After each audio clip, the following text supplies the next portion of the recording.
Awesome. So it's so great to be with everybody today and with all of you that are streaming and watching the show. I'm Matt Stotz. You might know I'm also the host of the Permissionless Art podcast. I've had a lot of different NFT artists and creators and technologists on the podcast, as well as being the a co-founder and chief strategy officer at Olaplex. Really excited to have our panel here to talk about scaling NFTs, essentially what's going to be happening here in the market as we continue to build and go through that opportunity. I want to introduce everybody quickly, and then I'm going to hand it to Vic to do a little bit of a context setting for all of us. So we have Dayo Adeosun. He's the co-founder of Glass XYZ and the first category-leading NFT marketplace on Ethereum and now on Solana, which is awesome, right? And we have Larissa Barbu, COO of Exchange Art, which is the leading fine art marketplace on Solana for NFTs, fantastic. And then Vic Quinn from Alpha Team at Nansen. It's a blockchain analytic company that specializes in on-chain data, visualization, and research. And so he's got some great context for us and kind of kick us off. Hey, thank you so much for having me here, everyone. I guess the first question we got to ask with Scalability is like, why are we here? Like, how did we get to this point, right? I guess it's kind of like almost like a history lesson. Like originally with cryptocurrency, we had the birth of DeFi, then we had the birth of NFTs. However, we found that with liquidity, right, it didn't stay on one blockchain. So what actually happened was that this actually goes back to 2016, where Vitalik Buterin, he outlined something called the blockchain trilemma.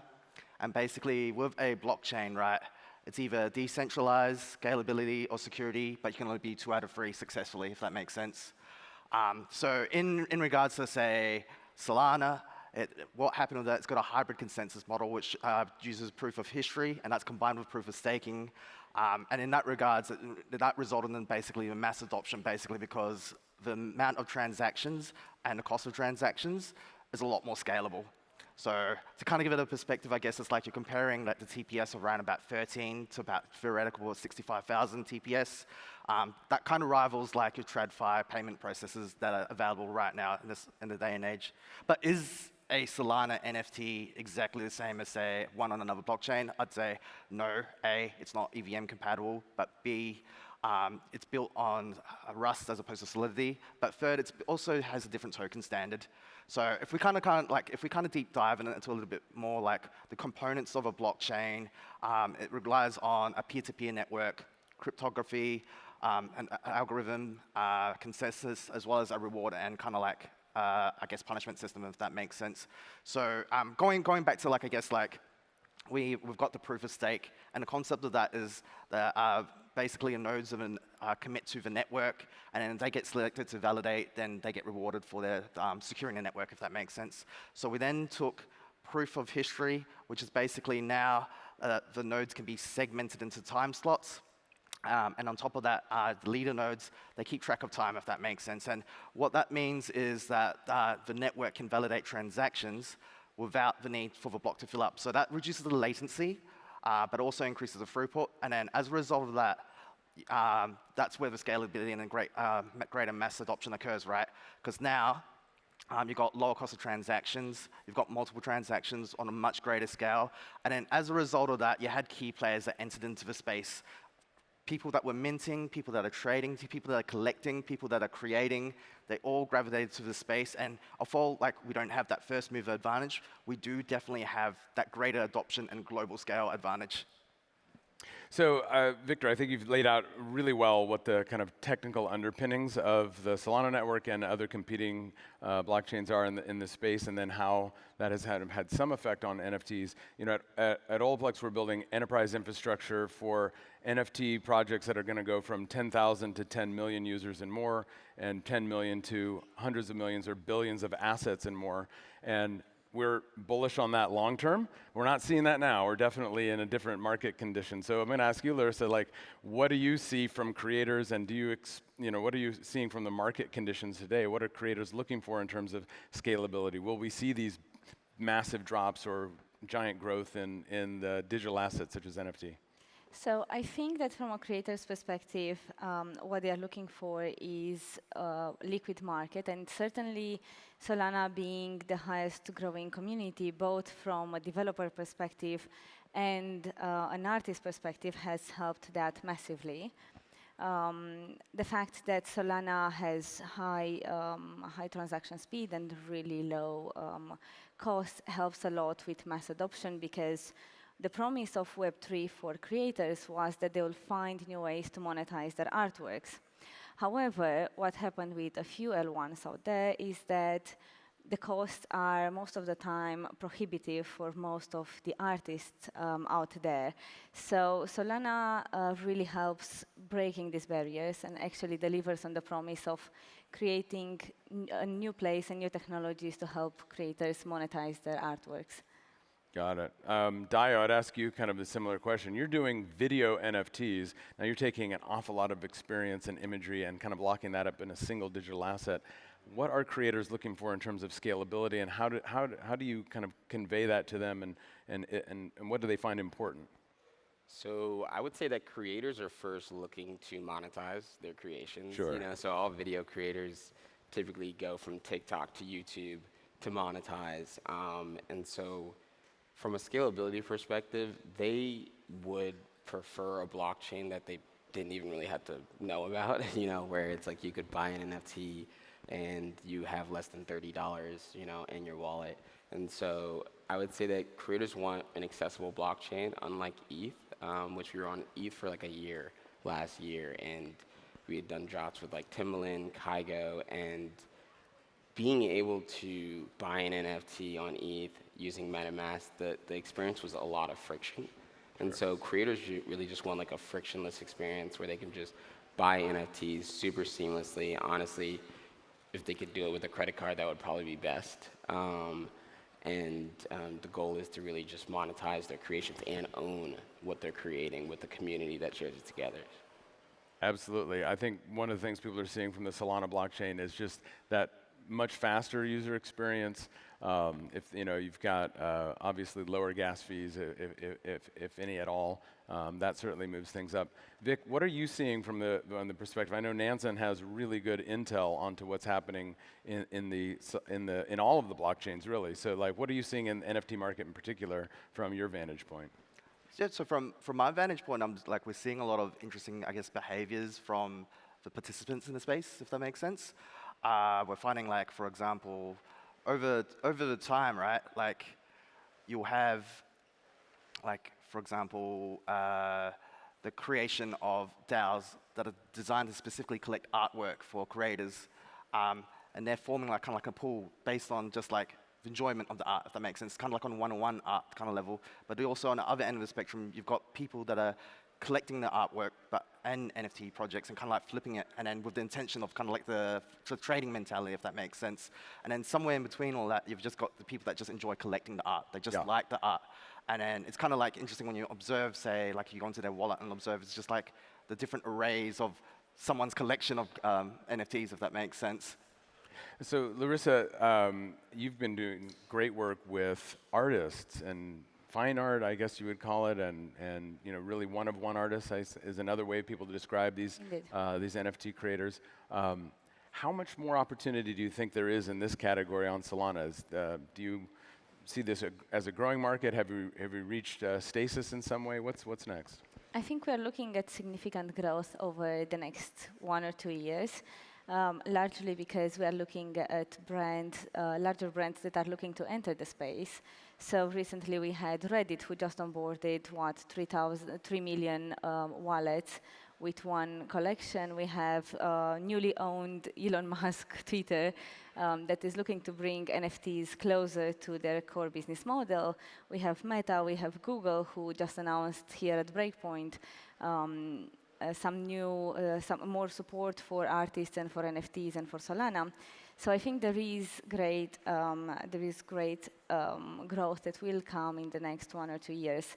I think we're also looking, the more we're pushing ahead, I think we're looking at more utility and use cases for NFTs that will help drive mass adoption.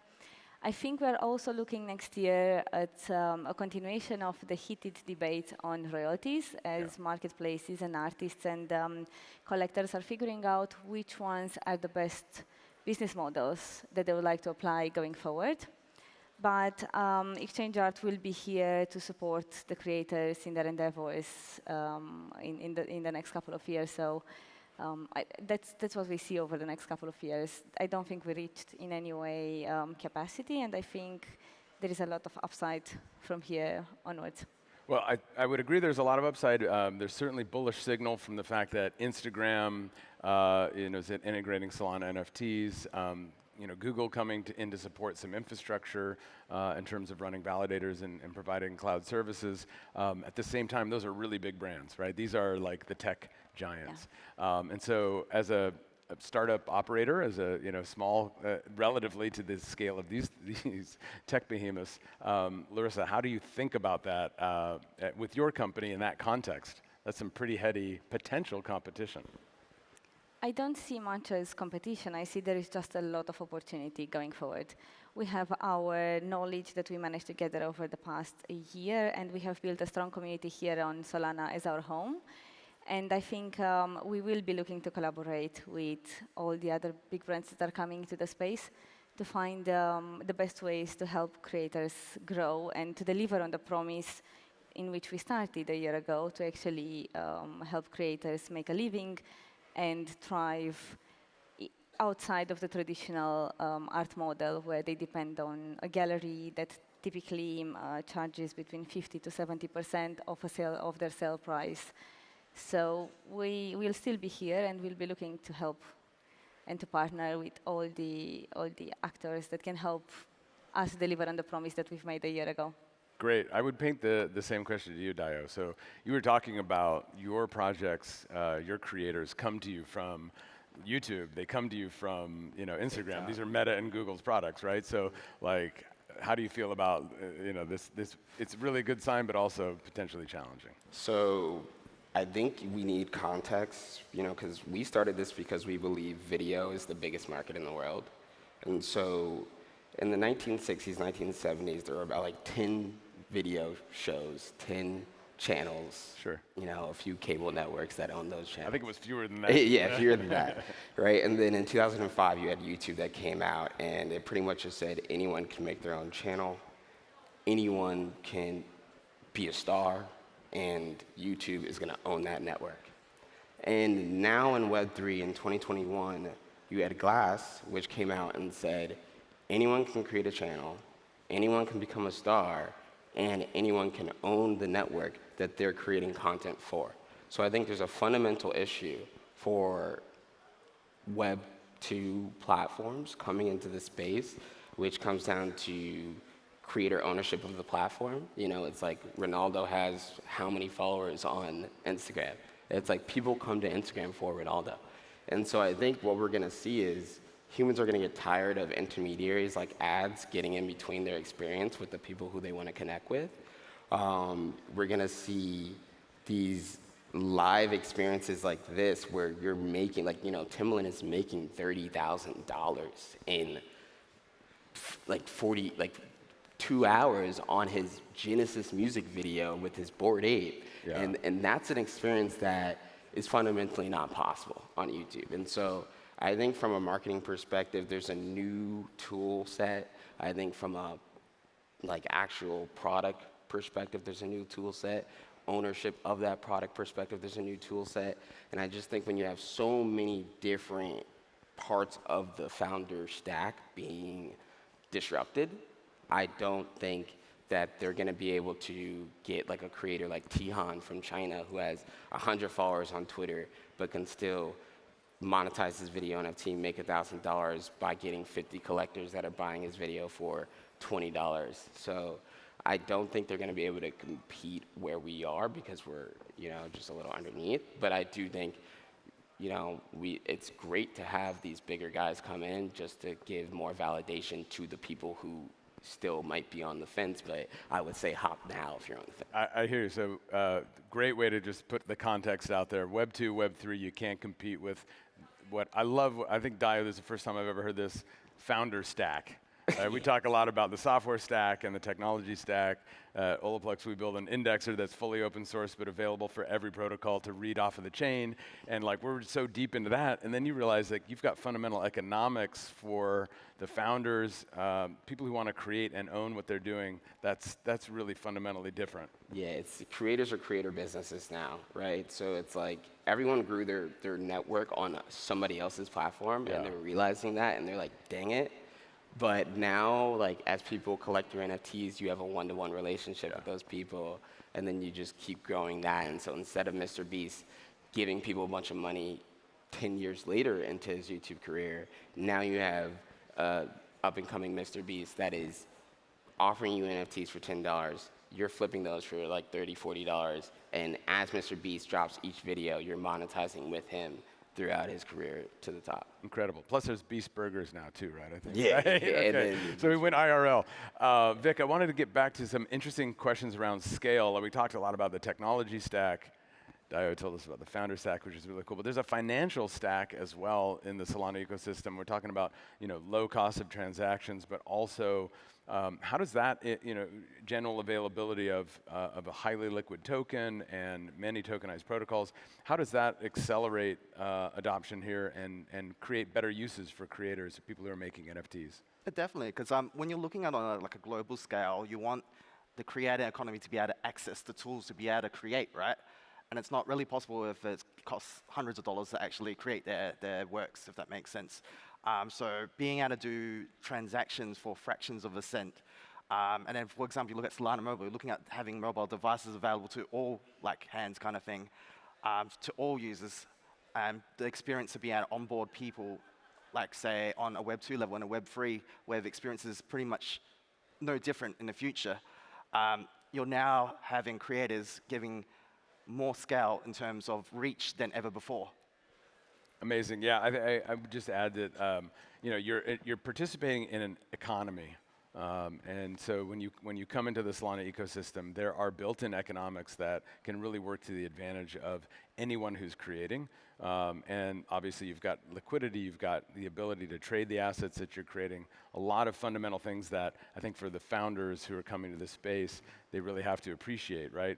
They're not just using a service or a platform. Exactly. So it's really cool. I'm going to do like a quick lightning round, and I'm going to ask you a little bit about your favorite NFTs. Vic, I know you are in the Monk DAO, serious SMB owner and all that, but you can't shill your own project or your favorite, so pick another favorite project in NFT, and we'll go down the line and talk about them. Another favorite project. Actually, Solarium NFT. Basically, it's a project that a friend created, but it was basically a procedurally generated flowers and stuff like that. And she created, basically out of passion from a kind of like an artist perspective, but watching the behind this process of actually working out the different layers between the gradients and stuff like that was just really fascinating, watching someone who was previously Web 2 enter the Web 3 space and then actually appreciating it from watching a founder grow, essentially. That was something I had the privilege of, I couldn't get that anywhere else. Amazing. Larissa? I will pick a category instead of an artist, and my category of choice this time is 3D art. 3D art. Okay. So we are looking at, and the reason why I'm looking at that is because in the future, in probably 1 or 2 years, we'll see more and more fine art merging with fashion. And that's where this 3D art will come and play a bigger role. So that's my pick of the day. Amazing. Dio, now you got to pick a video NFT, so Yeah. it's going to be hard. Yeah, this is almost impossible just because we've dropped so many amazing drops, which you guys can check out on eth.glass.xyz and the new glass.xyz. But we recently just did a drop with Kids of the Apocalypse, and they did like a 666 NFT mint on Magic Eden, and then linked that to their debut music video NFT that they dropped on Glass on Thursday. Amazing. And so everyone who collected the Magic Eden one was able to collect the free video NFT, and then they were able to flip that. And so I would say Kids of the Apocalypse, which was done with Rio Cragen and some legendary guys, it kind of feels like Stranger Things, and I don't know if they're going to make a movie. Awesome. I got to check it out. I'd say my favorite is Motley Friends coming out on the night market. new project. I think is super cool. And I want to thank you all for being here and talking about Thank the you so market much and for what's having happening us. on Solana. Thank you. Awesome. Thank you. Thank you you. so much.